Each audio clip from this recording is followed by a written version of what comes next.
Good morning, good afternoon, good evening, ladies and gentlemen of the press. Welcome you all again to another early morning broadcast from Okute Daily Talk. But remember, I'm that your media man with a difference, and that your broadcaster will get better swag. Well, the issue we have this morning is IPOB, a non-violent movement, steadfastly peaceful amidst government-sponsored allegations of violence. This violence allegation that we keep receiving every now and then from the so-called Fulani control government of Nigeria. It is no more child's play.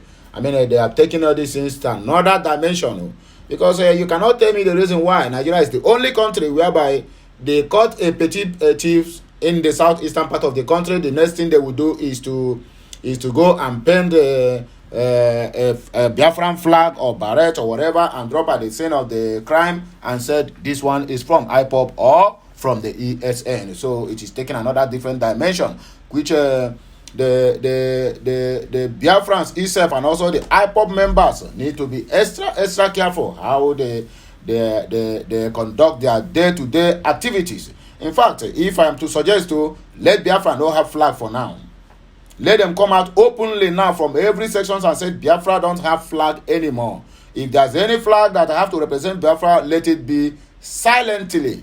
Let it be silently until everything is normalized. Because as it stands now, everything, if a woman have miscarriage in the southeastern part of the country, the next what we hear at all these brown envelope media houses of the Zoological Republic of Nigeria, what they will come to tell you now is Biafra is the cause. I'm still waiting the day that there will be a kind of a misunderstanding in Asorok and they will call Biafrans that they are the cause of it. Anyway, my wonderful people, we don't have waste much of our time on our frivolities. I want us to go straight to the reason why we are here. I beg, make gonna hear this breaking news and the headline. IPOB is a non-violent movement. We steadfastly peaceful amidst government-sponsored allegations of violence among our own people. You must explain why Tinubu's legal team watermark is on the CTC copies. Atiku Campo questions the presidential election petition court. U.S. President will be Joe Biden. He don't help the Tinubu for strong leadership. Now I don't see the people. Where that the people that the problem we are having in Nigeria today, if not US, is UK and other Western allies. So you are praising Tinubu, Joe Biden, if I may ask, you are praising Tinubu for his strong leadership on the poverty rate that is rising every day by day in Nigeria. You are praising him. I know that is what you people wanted in the first place, to elect somebody or to force somebody who you people will be pressing like a button to be doing your will or to be doing your bidding, to make sure that our raw materials here is being given to you people and a platter of gold without not anything in return. Because when that one you people put there, anytime he decides to arouse against you people, you will remind him of his stolen mandate to the people. And that's exactly why all this things is happening in Nigeria. I don't know when Africans will rise up and stand on its own, leaving Western allies and everything that got to do with their leadership. Anyway, my wonderful people, as you take Yaram, that's so me too. I take Yaram this morning. But let us proceed to the reason why we are here this morning. But before that, help me to subscribe, like, comment, and also share this message. It's a must watch for all Biafrans. Make on a know say the government that fighting against us, they are not sleeping, and we too don't have to sleep. Even if you are sleeping, you have to sleep with one eye closed and one eye open, because the cabals are not taking anything for granted. Let us go to the reason. In the turbulent landscape of agitation and call for the self-determination, the indigenous people of Biafra, IPOB, led by Mazi Nnamdi Kanu, stands out for its commitment to a peaceful approach. IPOB movement has navigated challenges and untold controversies, yet remaining steadfastly dedicated to the principles of non-violent organization. The journey of IPOB is a testament to the power of peaceful advocacy in the pursuit of justice and freedom. IPOB have emerged as the prominent voice advocating for the peace of the Biafran people. The movements have gained attention for her commitment to a peaceful approach in achieving her goals, despite numerous challenges and government-projected controversies. Founded or funded, according to the writer, in 2012 by Mazi Nnamdi Okuchukwu Kanu, a charismatic leader with a deep understanding of Nigerian politics. IPOB started to vigorously advocate peacefully for the self-determination right of Biafrans, demanding a United Nations supervised referendum. Mazi Nnamdi Kanu, the IPOB leader, understood the complicities of the Fulani Nigerian government's operation and the importance of playing his cards wisely. So from the onset, Kanu emphatically preaches a peaceful approach, firmly disavowing any association with violent activities. Under the Yaram, the Nigerian government and its violent propagandas. At its core, IPOB envisions a Biafran nation where the rights and aspirations of the people are respected and protected without compulsion. This includes the desire for self-determination, freedom from perceived marginalization, and the opportunity to build a prosperous and just society. Quite very important, the Mazi Nnamdi Kanu led IPOB have consistently reiterated their commitment to achieving these goals through a peaceful measures, not a violent one.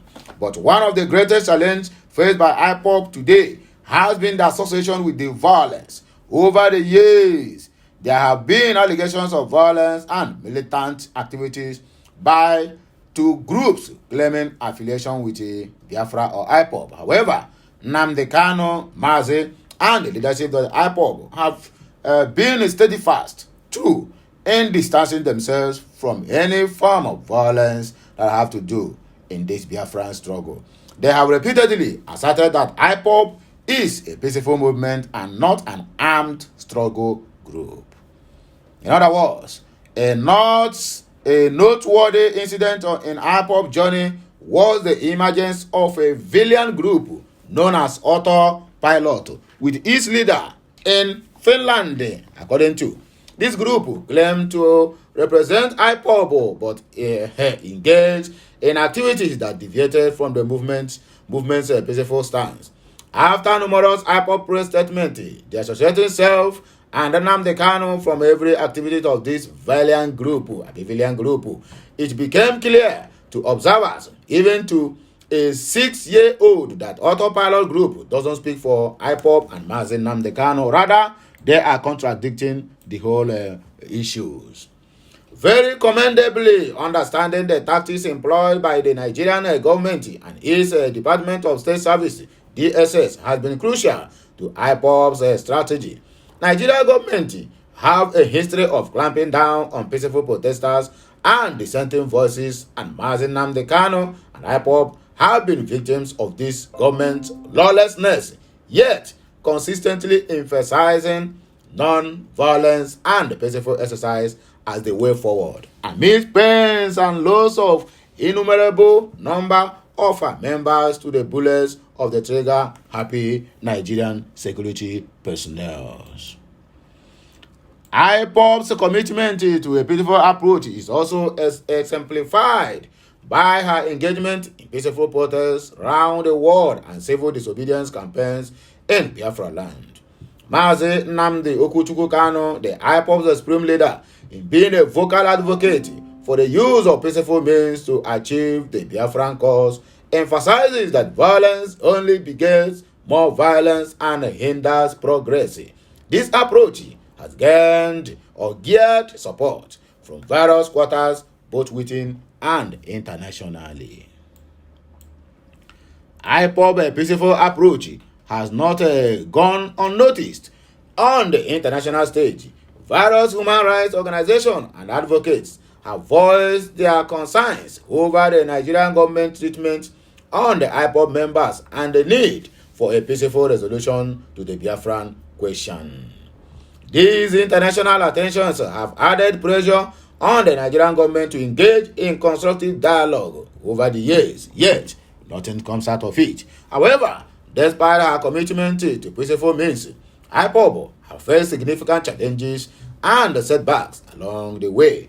The Nigerian government have continued to clamp down on the movement, leading to arrests and detentions, including that of Nnamdi Kanu, IPOB supreme leader himself. These actions have tested the resolve of IPOB and its supporters. Mazi Nnamdi Kanu's leadership has been central to IPOB's journey. His charisma, vision, and unwavering commitment to a peaceful approach have inspired many to join the cause. Even in the face of diversity, Kanu has continued to be a voice and determined advocate for Biafran independence without violence, earning him respect among his followers and admirers worldwide, both home and abroad.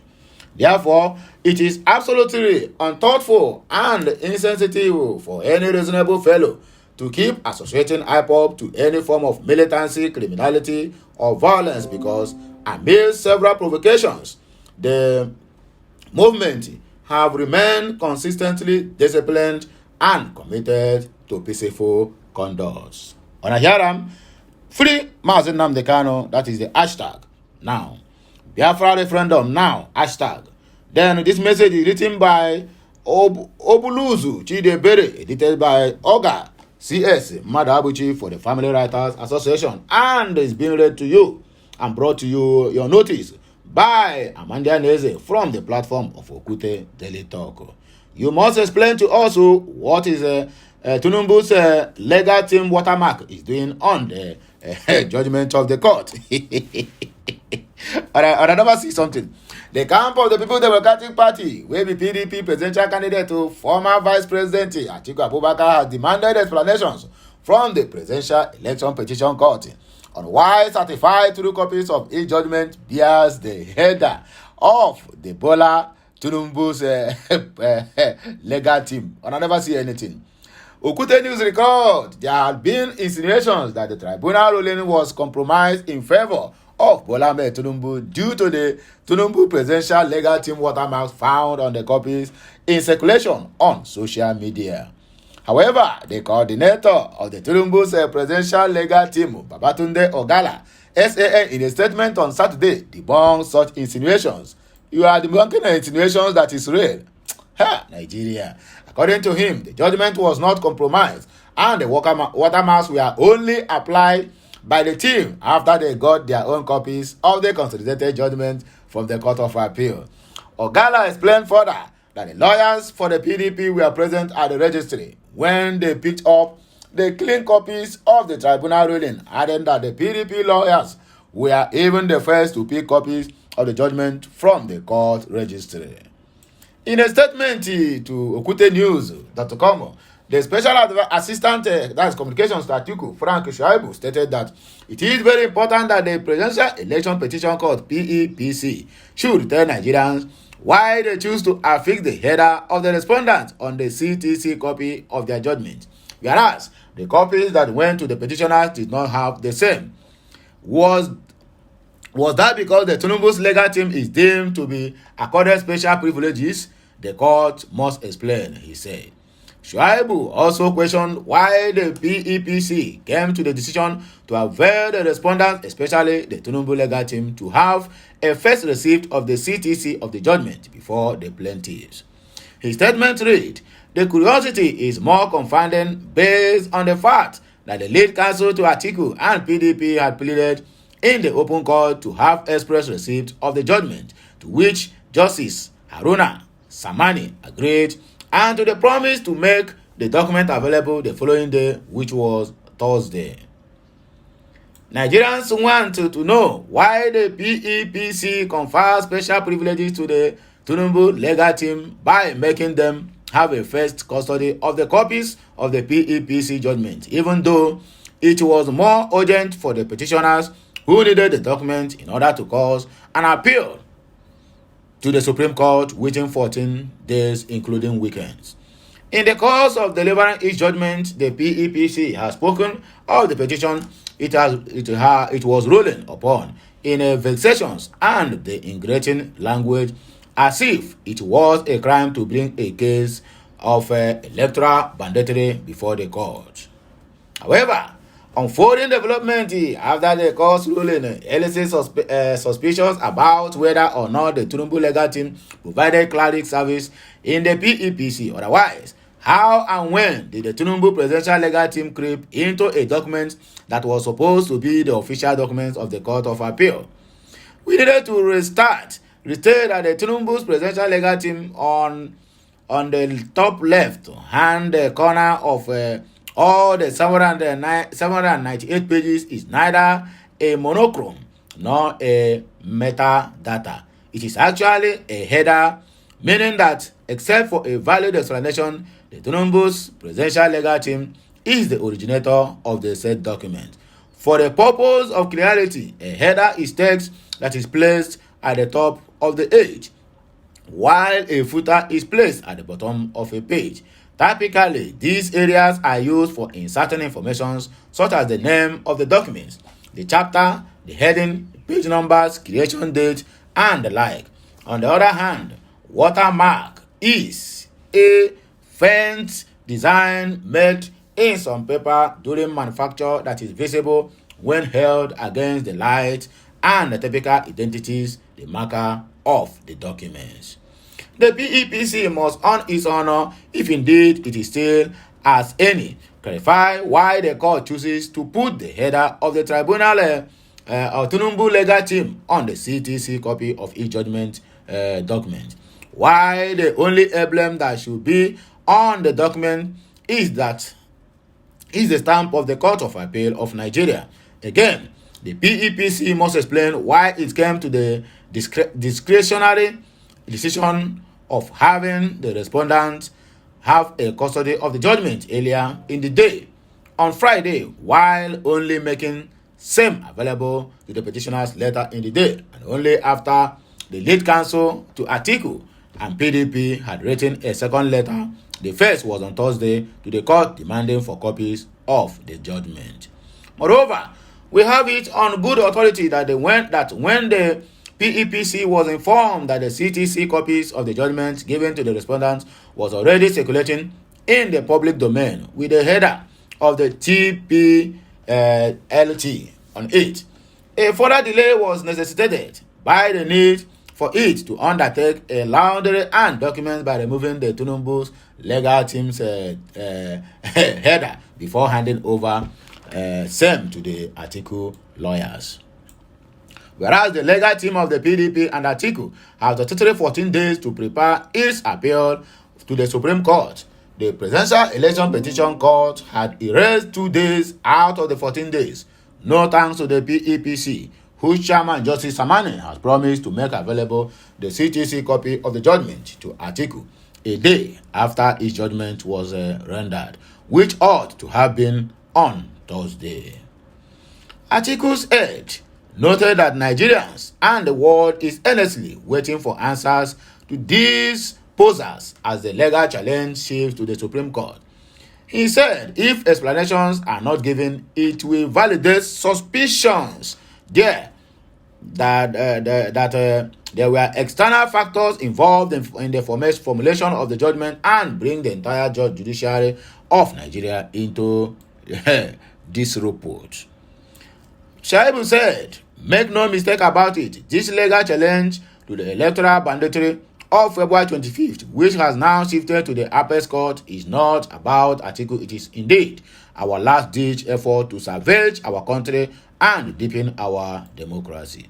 Against the background of the decimation of the nearly of all the institutions of the state, including the Independent National Electoral Commission, which dragged us into this quagmire, our intent is to ensure that the judiciary, the last hope of a common man, does not go to the dogs, according to Frank Shuaibu. Anyway, my wonderful people, viewers and subscribers, as I know, this one now one of the news we brought to us today will be Monday. So make on use this one, they jollificate, they step down, they do all manner of things where they do today will be Monday, because we are going to come back again with another bombshell and another blockbuster to let on know say We are not sleeping in this media house.